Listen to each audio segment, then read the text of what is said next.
નમસ્કાર, આપ જોઈ રહ્યા છો ગુજરાત ન્યૂઝ 86। વધુને વધુ સમાચાર મેળવવા માટે આપ અમારી ચેનલને લાઇક કરો, શેર કરો અને સબસ્ક્રાઇબ કરો।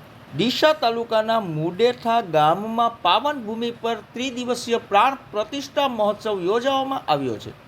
ત્યારે આજે ડીસા તાલુકામાં આવેલા મુડેઠા ગામની પાવન ભૂમિ પર નવીન બનેલી મંદિરો શ્રી નકળંગ ભગવાન શ્રી નાગેશ્વરી માતાજી તેમજ હિંગળાજ માતાજી એવં 71 માતાજીના પ્રાણ પ્રતિષ્ઠા નિમિત્તે આજે તારીખ 17 ફેબ્રુઆરીના રોજ પ્રથમ દિવસે સવારે હવન યજ્ઞ પ્રારંભ શરૂ કરી દેવામાં આવ્યો છે, જેમાં મુડેઠા ગામમાં આજે યુવાનો, વડીલો તેમજ સમસ્ત ગામજનો નામી અનામી મોટી સંખ્યામાં ઉપસ્થિત રહ્યા હતા। ધન્યવાદ।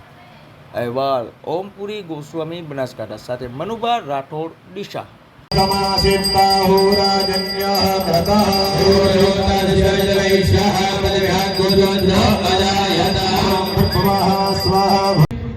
नैवेद्य आप जो ओम दीपम हरि ओम चंद्रमा मनसो जातश्चक्षुः सूर्यम् अजायत